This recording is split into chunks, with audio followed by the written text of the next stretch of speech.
Cersei Lannister stood atop the battlements of Casterly Rock, her golden hair fluttering in the sea breeze as she gazed at the setting sun. The news of Jaime's return from King's Landing had arrived just hours ago, but it was not the return of a brother that stirred her thoughts. It was the return of the man she once loved beyond all reason. The Kingslayer, her twin. The man she had not spoken to since Robert's rebellion ended, and Jaime slew the mad King Aerys II. But in this version of the tale, she does not recoil in disgust or disappointment at Jaime's act. She does not scorn him for choosing the realm over their family's loyalty to the Targaryens. Instead, she sees him for what he was in that moment, a hero who saved thousands from wildfire and chaos. Her heart softens, and she chooses forgiveness. That one decision would alter the fate of Westeros forever. When Jaime arrives at Casterly Rock, weary from the long journey and unsure of his reception, he is greeted not with contempt, but with an embrace. Cersei holds him tightly, and for a rare moment, the world feels simple. Their bond, once broken, begins to heal. Jaime, once ridiculed by whispers of kingslaying, finds unexpected solace in the arms of the only person who ever truly knew him. With Cersei's forgiveness comes a new alliance between them, not just one of passion and secrecy, but of strategy. Together, they resolve to strengthen the Lannister legacy. Tywin, though skeptical of Cersei's leniency, sees opportunity in their unity. He sets plans in motion, planning not just for Lannister gold to rule, but for Lannister blood to reign. Years pass, and Robert Baratheon takes the throne. His marriage to Cersei still takes place, as Tywin would not deny the family such an alliance. But this Cersei is less resentful, less bitter. She has Jaime's support, and with that, a quieter sense of power. She still despises Robert, of course his drunkenness, his whoring, but she hides it better. She watches, she learns. Jaime, now a part of the Kingsguard, remains close to her, though their affair must remain hidden. But the shame that once surrounded it is gone. Cersei sees it as destiny. Their children Joffrey, Myrcella, Tommen are still born of Jaime, but the dynamic is different. Cersei does not raise Joffrey with venom in her soul. She teaches him strength, but also caution. Jaime, though bound to the Kingsguard, takes subtle influence in raising his children, shaping Joffrey with a firmer, more honorable hand. Meanwhile, Ned Stark arrives in King's Landing, summoned by Robert. But this time, the game he steps into is played by a Cersei with a clearer mind and a more disciplined partner in Jaime. Littlefinger still weaves his schemes, but his opportunities are narrower. Cersei, more calculating than rash, does not panic when Ned begins to suspect the truth of her children. Instead, she plans. When Ned confronts her in the Godswood and tells her he knows the truth of her children's parentage, she does not confess, nor threaten. She listens. Then she acts. Later that night, she meets with Jaime under the cover of darkness, her voice calm but determined. We need to act before Stark does, but no blood, not yet. Let him live. Let him believe he still holds power. Jaime, though always more direct, agrees. He's seen what war does. If they can avoid it, they should. And so, Ned is watched more closely. His ravens are intercepted. His moves delayed. Varys, ever the whisperer, begins to doubt whether Ned will survive the political storm unscathed. But it's not daggers that wait in the dark. It's silence, isolation, political paralysis dot in this world. Ned is never arrested.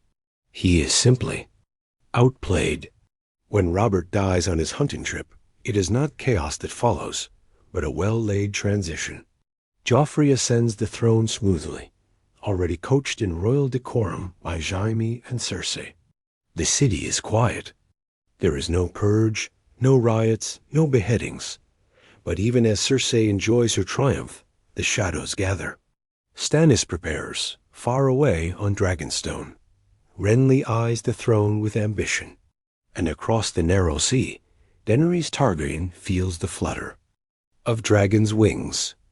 Yet the Lannisters are more ready than ever. Cersei, not blinded by rage or paranoia, watches carefully.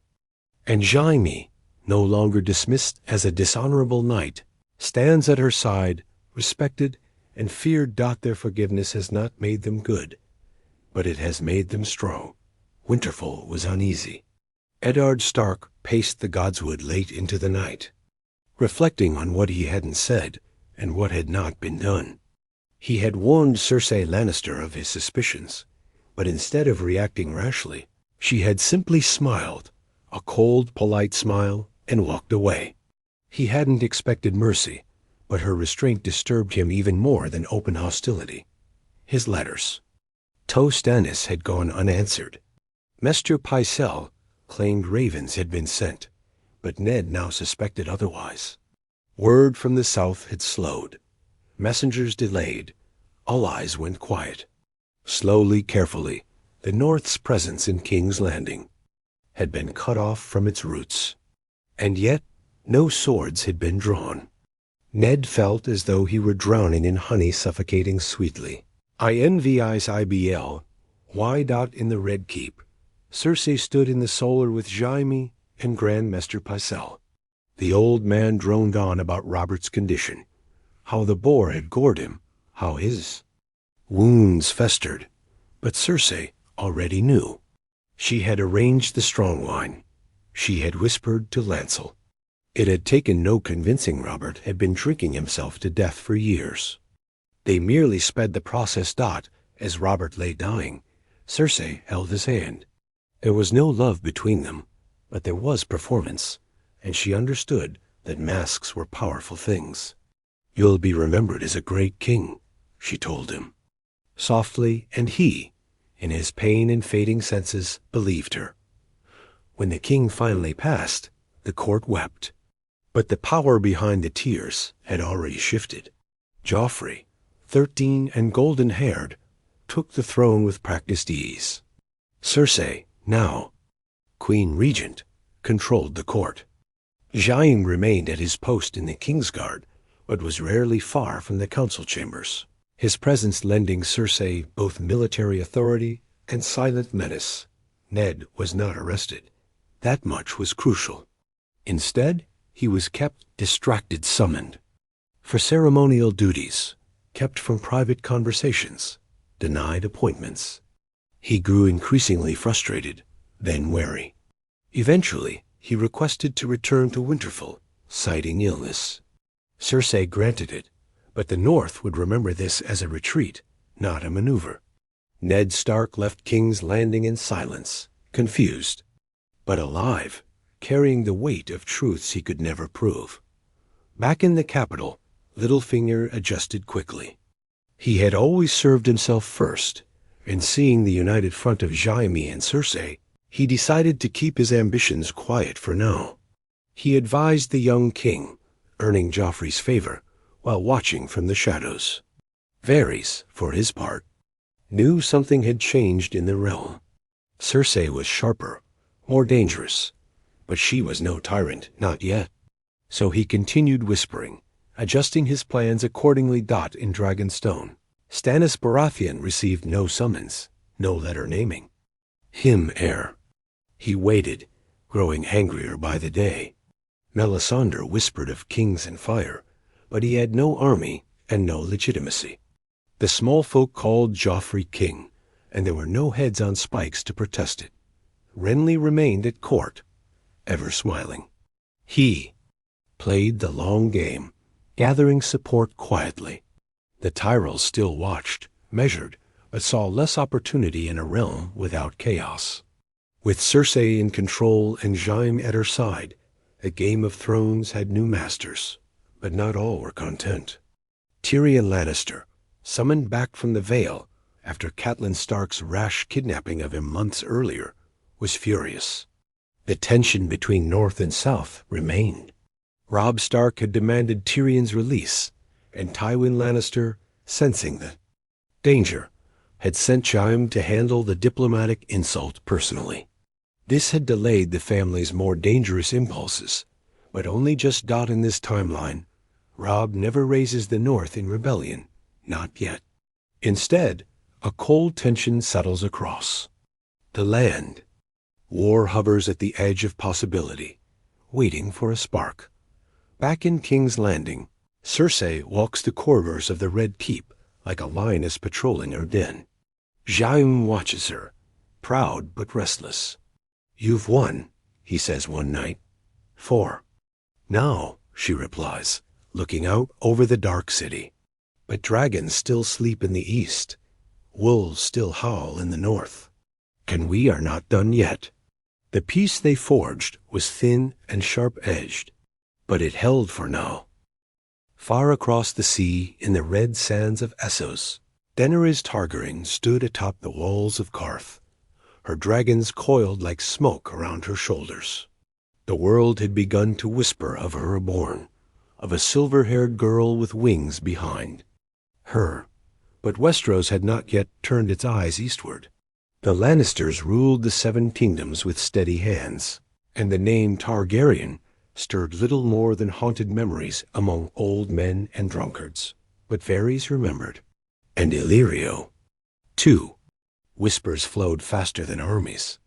Back in King's Landing, Queen Regent Cersei Lannister sat beside the Iron Throne as Joffrey held court, dispensing justice with a mixture of arrogance and command. His cruelty still bloomed in flashes, but Jaime's influence had steadied him. Jaime would often lean forward from his Kingsguard post behind the throne, offering his nephew's son quiet counsel. Joffrey obeyed him more than he did his mother. That annoyed Cersei, but she allowed it because it worked. Behind closed doors, the queen and her brother spoke often, plotting not only the maintenance of power, but the eventual rise of a true Lannister dynasty. Cersei no longer believed in prophecy. In this world, she had defied the whispers of Maggie the Frog. She had forgiven Jaime, and in doing so, she had already changed fate. Yet peace never sits long on a sword. Robb Stark, no. Lord of Winterfell, trained daily in the yard, his blade sharp, his eyes sharper. The memory of his father's return silent, tight-lipped, and clearly defeated, had left its mark. Robb knew the South was dangerous, that its smiles concealed blades. He began to send trusted riders to the Riverlands, to White Harbor, to Bear Island, renewing oaths and building quiet strength. He spoke little of war, but the North prepared for one nonetheless. In the Westerlands, Tywin Lannister grew restless. The old lion had never liked subtlety. Cersei's political maneuvering brought results, but he found it slow, coiled, too dependent on silence. He summoned Kevin, arranged meetings with bannermen, and began stockpiling resources. Victory, he told Jaime over one rare dinner, should be obvious, not whispered behind veils. Meanwhile, the realm shifted beneath their feet. Stannis Baratheon declared himself rightful king in Dragonstone, fueled by Melisandre's flames and the words of old prophecy.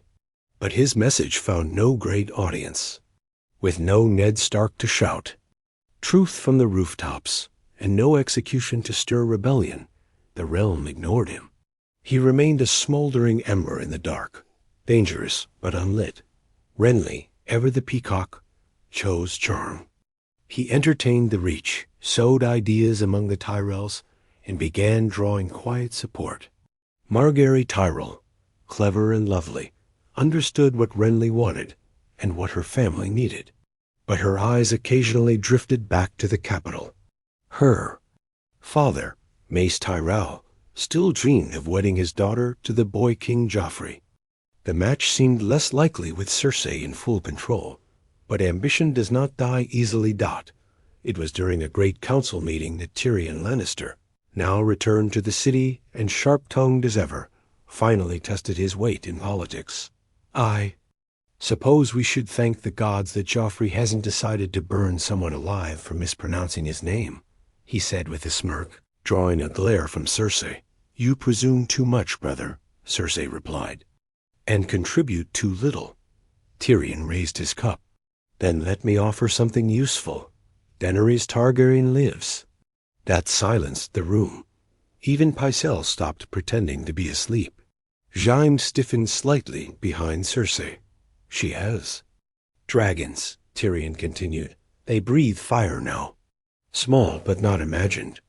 Rumors, Cersei said slowly. There are always rumors. Perhaps, Tyrion said. But perhaps it's time to consider what those rumors might become. Jaime spoke then, calm but firm. If she lives, and she has dragons, she will come. Cersei stared ahead, her expression unreadable. In her mind, she saw the Iron Throne, her children seated in safety, the realm bowed before her. And then she saw it in flames. We prepare, she said finally. Quietly. No one outside this room hears of this. Not yet. In the days that followed, ships left King's Landing bound for Essos ostensibly for trade, but their true purpose cloaked in coin and silence. Spies were planted, assassins considered. Cersei and Jaime knew better than to wait until the storm hit. They would meet it at sea dock, and still, beyond all borders, the dragons grew. Storms lashed the narrow sea as ravens crossed from shore to shore, each wingbeat carrying warnings and intentions disguised in flowery words. But the true game unfolded behind locked doors, where no parchment could trace loyalties or betrayals. In the Red Keep, Cersei and Jaime Lannister watched the pieces move, and for the first time, they moved first. Cersei summoned Qyburn, a disgraced Nestor with a penchant for darker knowledge. Pycelle scoffed, but Cersei paid him no mind. Pycelle was a relic of Robert's court, good only for appearances. Qyburn, however, had ambition. And ambition, she had learned, could be guided. I want a network in Essos, she told him. Discreet, silent, deep. Spiders spin faster when the threads are golden, Qyburn had said, as she handed him a heavy pouch of coin. Soon, whispers of a silver-haired girl with fire in her veins began filtering back from cities and ports. Mirren. Estaper, Yunkai. Daenerys Targaryen had gathered freedmen and second sons. She had dragons that breathed real fire. She sat on a throne of broken chains, promising to one day reclaim her birthright. Cersei read each report with narrowed eyes. A girl playing. Queen in the desert, she murmured. But her fingers tapped anxiously. Jaime stood behind her. She's more than a girl. And you know it. And yet we still sit on the throne, Jaime, she said sharply. She can't even sail across the sea without someone giving her directions. Still, preparations intensified. Gold cloaks were trained to fight in formation, not just for city. Riots. Smiths were ordered to study how chainmail fared against fire. Mesters were told to investigate wildfire, how much remained, how it could be safely harnessed, how it could be turned from a threat into a weapon. Meanwhile, in the north, Robb Stark's caution was wearing thin. He'd spent years watching Southern politics through the eyes of his father and Bannerman. Now he was Lord of Winterfell, and his patience for sitting quietly had withered. His Bannerman still remembered Tyrion's capture and Ned Stark's silent humiliation. And now word arrived that the Riverlands were restless again. The Mountain had resumed his raids. Lannister banners crossed borders without explanation. Robb wrote to Cersei directly. It was a short letter. Withdraw your dogs from the Riverlands, or the North will answer. The reply came not from Cersei, but from Jaime. We are lions. Not dogs, but send your howling, if you must. We are not afraid of northern winters. Robb summoned his Bannermen dot at Casterly Rock. Tywin heard of the exchange and smiled faintly. War had always been inevitable. He had grown tired of peace. Now, he saw a chance to crush the wolves fully, but war wouldn't come fast. Robb knew the mistakes of the past. He moved carefully, forging new alliances. This time, he would not be led into a trap. This time, there would be no red wedding. South of the turmoil, Renly Baratheon's ambitions finally peaked. With the Reach behind him, and the Tyrells willing to offer Margaery, he declared himself king of the Seven Kingdoms. Bright banners unfurled in Highgarden and Storm's End, bearing the crowned stag in full bloom. It was not war, it was announcement. Cersei heard the news in silence. "That makes two pretenders now," she said at last, sipping wine. "Stannis with his fires, Renly with his flowers, and a girl with dragons. We're surrounded by fools chasing thrones." Jaime smiled faintly. "We were fools once too." "No," she said. "We were children." The small council met under pressure. Tyrion, now master of coin, argued that Renly posed a larger threat than Daenerys for now. "She has dragons," he said, "but no fleet, no Westerosi houses, no claim anyone here respects. Renly has knights, real ones. Let's not start 3 wars at once." Varys agreed, though his silence on Daenerys was notable. Only Baelish seemed to enjoy the chaos. He made no firm argument, merely watched and smiled. Cersei made her decision. Let Renly crown himself in flowers. When he marches, we'll burn. The fields behind him. That night, Jaime met Tyrion in the Tower of the Hand. They drank late into the evening, but a shadow hung over their conversation. "She's changed," Tyrion said finally. "She had to," Jaime replied. "And you?" "I follow her. That hasn't changed." Tyrion looked out at the darkened city. It should. As tensions rose, the realm braced itself. The wolves stirred. The lions watched. The dragons grew. And beneath it all, something older began to shift beyond the wall, something the South still ignored, but the cold remembers. The wall stood silent as always, a frozen monument to forgotten wars and ancient threats. But within Castle Black, change stirred. Jon Snow had risen to the rank of First Ranger, his face hardening with each patrol beyond the wall. Reports had begun to whisper of strange disappearances, of shadows in the trees, of wildlings fleeing south not for war, but for fear. Samwell Tarly, buried in old tomes and candlelight. Read of legends turning true of White Walkers, of the Long Night. But the South, too consumed by crowns and gold, ignored the warnings.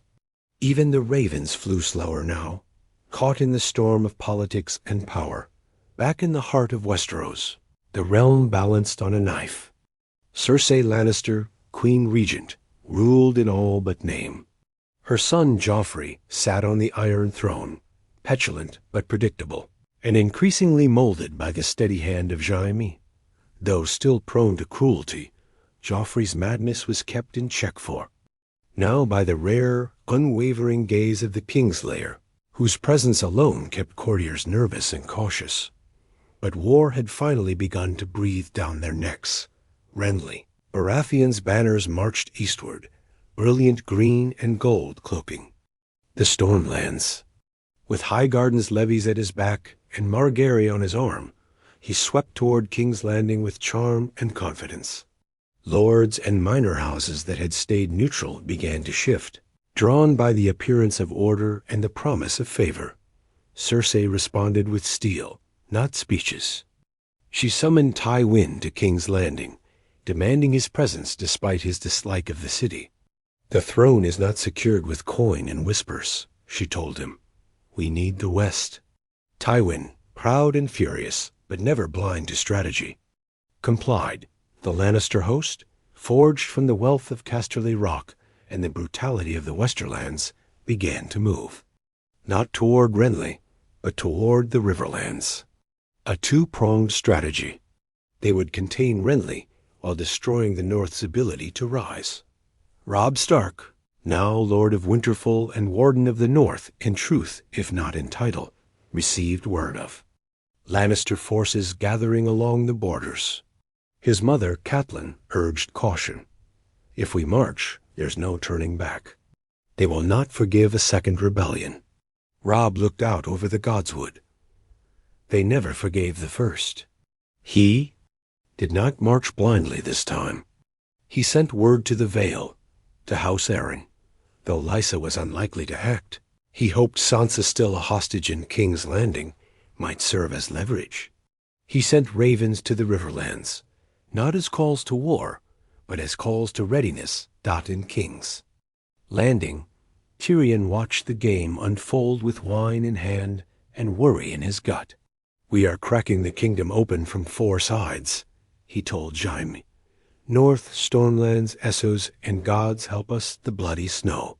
Jaime was polishing his sword. "Then we fight on 4 sides, or we die." "Spoken like a true knight," Tyrion muttered. "Shame there aren't more of you." Cersei continued consolidating power. She replaced Pycelle with Qyburn as her trusted advisor. The small council now leaned heavily in her favor, with only Varys remaining outside her full influence.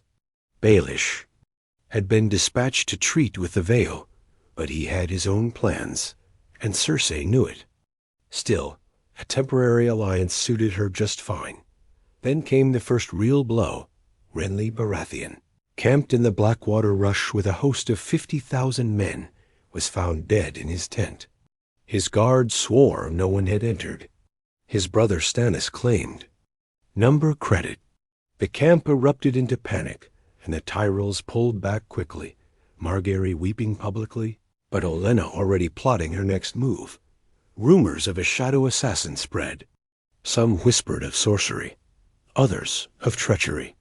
Cersei's first thought was relief. Her second was suspicion. Jaime, after hearing the tale, stared long into the fire. "You think Stannis did it?" "I think death follows ambition," Cersei replied, "whether by sword or shadow." The Tyrells, disillusioned but unbroken, reached out to the crown. Cersei, seeing opportunity, offered a marriage proposal, Margaery to Joffrey. A queen for a king. A symbol of unity. Olenna agreed, but only after demanding that Sansa Stark be returned to the north as a gesture of peace. Cersei, believing the north could be calmed, consented. Sansa left the capital in secret, escorted by a quiet host. When Robb saw his sister again, pale and quiet but unharmed, he wept. And then he sent out the banners. The war had truly begun. Snow fell early that year in the north, blanketing Winterfell in white silence as Robb Stark readied his war council. The return of Sansa had been both a balm and a warning, though she spoke little of what she had endured. Her eyes were older, her voice steadier, and her hatred for the Lannisters burned cold and quiet. Robb's resolve hardened. He would not repeat his father's mistakes. This war would not be fought with honor alone. "We strike at the Riverlands," he told his bannermen. "We drive the Lannisters back to their rock and force them to come to terms or die behind their gold."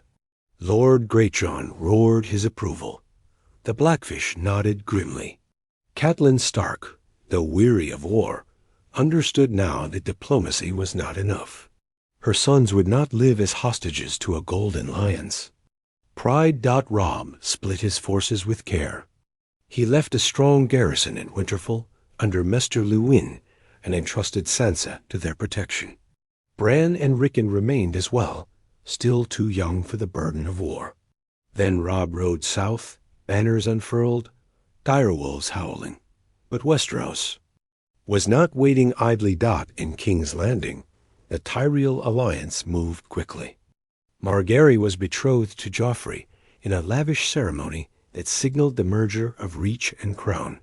Her smile was sweet, her gaze demure, but beneath it, Olenna's lessons lay sharp. Cersei, though outwardly welcoming, watched the girl like a hawk circling another hawk.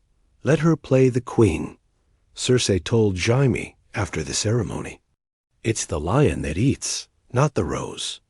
But Jaime had changed in subtle ways. Watching Joffrey mock the peasants, listening to Cersei threaten courtiers, he began to feel something crack. His loyalty had always been to her, but a part of him now questioned the empire they were building.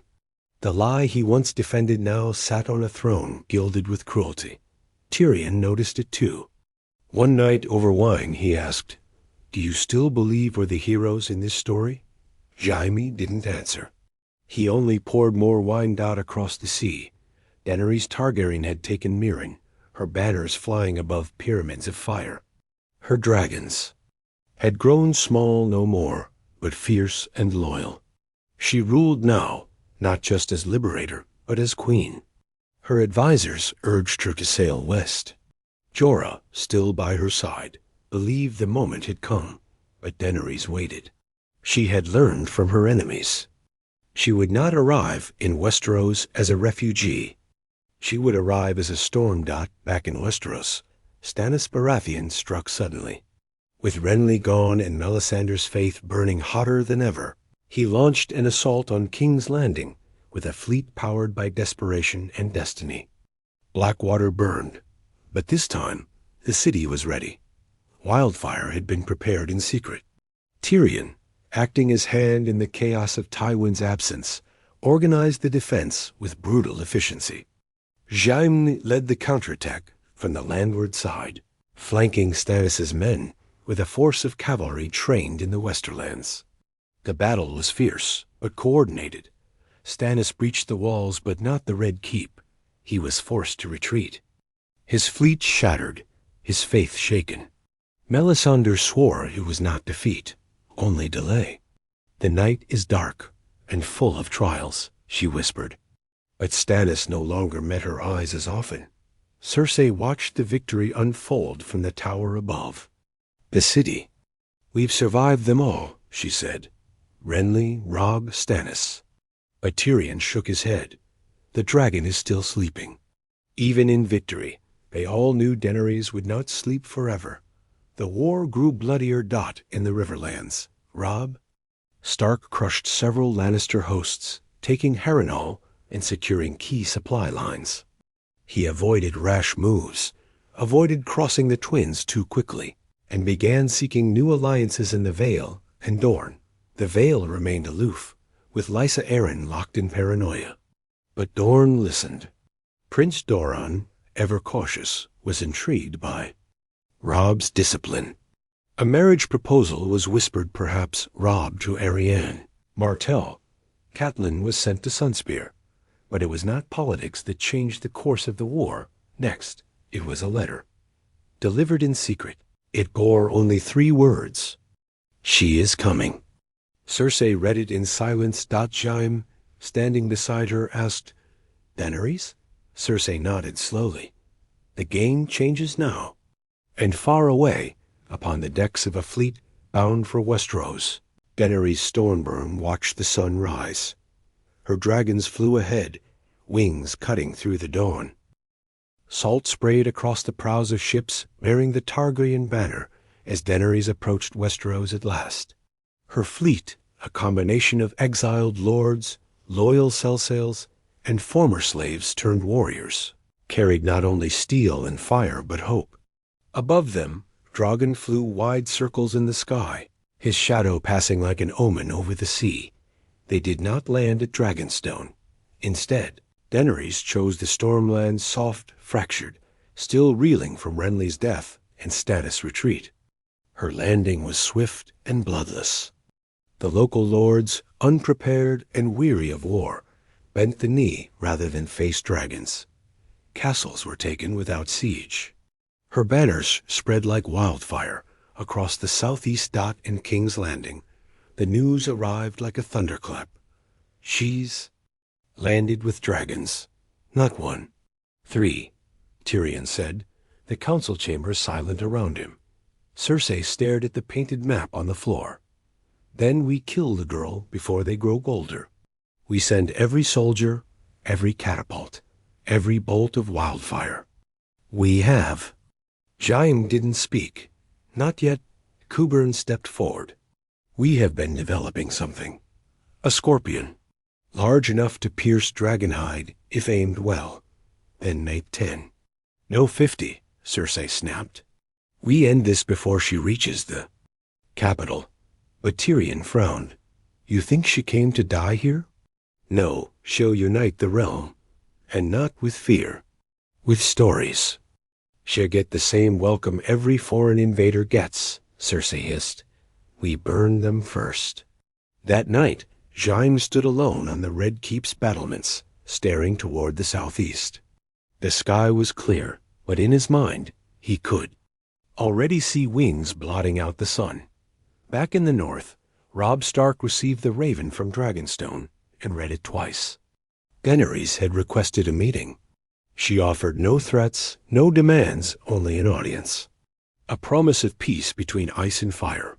Catelyn, returned from Dorne with news of a possible alliance, urged caution. Targaryens bring fire. We know what? Fire leaves behind. But Robb had grown into more than just a boy with a sword. And Lannisters bring gold. And yet we've treated with them. He sent word to Dragonstone. Come to River Run. Speak your peace. If you speak truth, I will. Listen, it was not a trap. Not this time. Daenerys arrived with Missandei, Grey Worm, and Tyrion, who had sailed from Essos to rejoin her as her hand. The reunion between the imp and the Stark host was tense, but respectful. Tyrion offered no apologies, only insights. The Lannisters will never make peace, but the Targaryen girl? She doesn't just want the throne. She wants to fix the world. Robb and Daenerys met in Riverrune's great hall, beneath banners that once flew in war. Their conversation was slow, deliberate, laced with mistrust, but by the second night, an understanding began to form. Daenerys offered no immediate claim over the north, only unity against their common foes. Then came the Raven from Castle Black. White Walkers. The Night King. Eastwatch had fallen. The dead were marching south. All arguments ended. Robb rode north. Daenerys with him. Their forces gathered in Winterfell. Unsullied, Northmen, ex-slaves, Riverlanders, dragons. Jon Snow returned from beyond the wall with hardened eyes and a blade of dragonglass. He embraced Robb like a brother long lost, and stood in awe of the Dragon Queen who walked among them. In the south, Cersei refused every plea to aid the north. I will not send Lannister men to die in Snow's fighting fairy tales. Let the north freeze. Let the dragons die in the dark. Jaime finally spoke against her. If you abandon the realm to winter, there will be no realm left to rule. Cersei's eyes narrowed. If you walk away now, you betray everything we built. I never wanted to build a world like this, Jaime replied. Not one of ash and madness. And then he left. He rode north under cover of night, a golden knight on a pale horse, abandoning the queen he once loved for a war worth fighting. Back in Winterfell, as snow fell heavy and the dead marched ever closer, Daenerys stood upon the walls beside Robb, Jon, and Tyrion. We are not just fighting to win, she said. We are fighting to survive. And in the darkness beyond the woods, cold blue eyes watched from behind a shroud of frost. Snow howled across the battlefield like a scream torn from the throat of the world. Winterfell, ancient and defiant, stood as the final bulwark between the living and the long night. Fires blazed upon the ramparts. Dragonglass lined every spear and blade, and men and women of a dozen banners stood shoulder to shoulder. Northmen, unsullied, Dothraki, Vale Knights, free folk, and lords of the Riverlands, all bound by necessity, not alliance. Above them, dragons roared. Drogon and Rhaegal wheeled through the sky, bursts of flame lighting the clouds as the storm closed in. Daenerys stood between her dragons, hair braided in Valyrian tradition, armored in black and red. Jon Snow rode beside her, lone-claw at his hip, heart heavy. Robb Stark stood on the battlements with Grey Wind pacing behind him, his eyes scanning the horizon for movement. Tyrion, positioned behind the front lines with Varys and Sansa, studied the maps in futility. All the plans in the world vanish the moment the dead arrive, he muttered. Sansa said nothing. Her eyes were on the sky. Then, the horn's blue dot from the woods beyond Winterfell, the dead came. A river of silent, pale corpses pouring across the snow, endless, tireless. Giant wights, skeletal children, twisted remnants of once proud warriors. At their center rode the Night King, expressionless, his eyes glowing ice blue, his sword drawn. Clash was thunderdot. The first wave hit the trench, and fire consumed dozens of wights, but they kept coming, falling upon spears and swords, dragging soldiers into the dark. The Unsullied held the line, unflinching even as they were overrun. Dothraki charged once, torches flaring like stars, and then were swallowed whole. Daenerys soared into the clouds on Drogon, raining fire down upon the dead. Rhaegal circled with Jon astride him, engaging wights that tried to scale the walls. But even dragonfire had limits.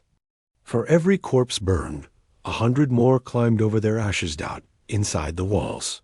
Jaime Lannister fought beside Brienne, his golden hand bloodied, his sword flashing. There was no time for old debts or regrets, only the next enemy. And the next, Arya. Stark moved through the chaos like a shadow, her blades coated in dragonglass, killing silently, precisely.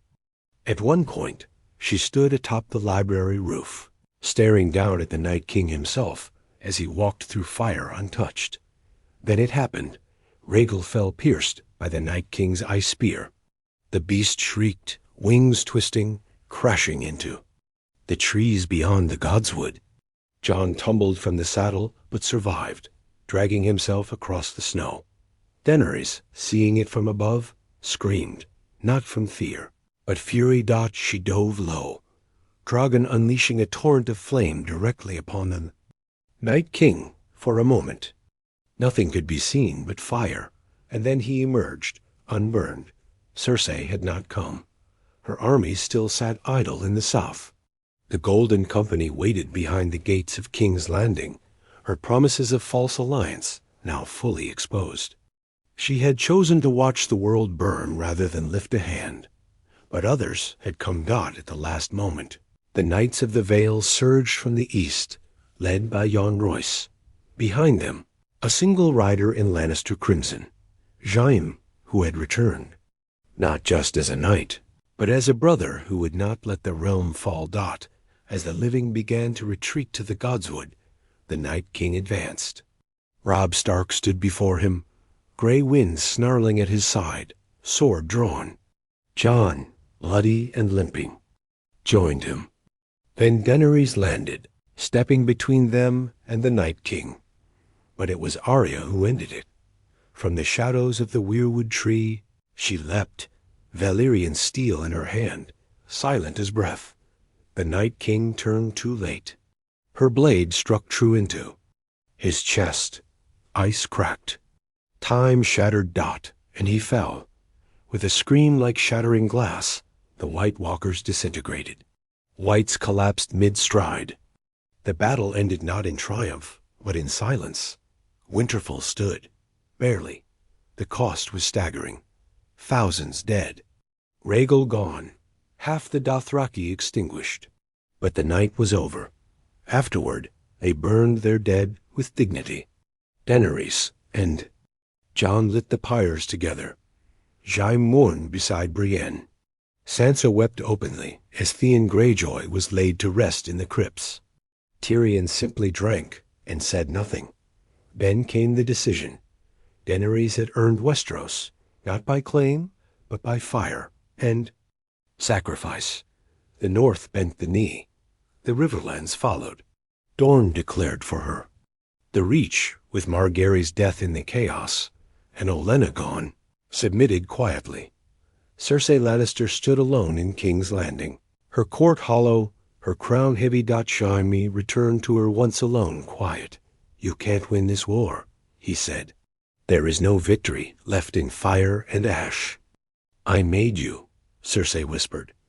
"And now you would betray me?" "No," he replied. "I'm freeing myself." He left her for the second and final time. Daenerys marched on the capital, but this time there was no sack. She sent terms. Cersei refused them that in the final battle. Drogon burned the gates, not the city. The people were spared. The throne room fell silent. And Cersei Lannister, once queen of all, died with a cup of wine in her hand and a blade in her heart, delivered by Arya, who came not as a wolf, but as justice. Daenerys did not take the Iron Throne dot, she melted it. The realm does not need. "Queen," she said, standing before the ashes, "it needs peace." A council was formed. Lords and ladies chose a new system rule by vote, by council, not blood. Tyrion was named Chancellor. Sansa ruled the north as a free kingdom. Jon returned to the Night's Watch. Arya sailed west. Brienne took command of the King's Guard. Jaime disappeared, his armor left at the foot of the weirwood. And Daenerys? She left. One day she boarded a ship and sailed east with Drogon, her shadow passing once more over the sea. A new age dawned. Not of dragons, not of thrones, but of choices not made in hatred, of forgiveness once given, of a future carved not from prophecy, but from change.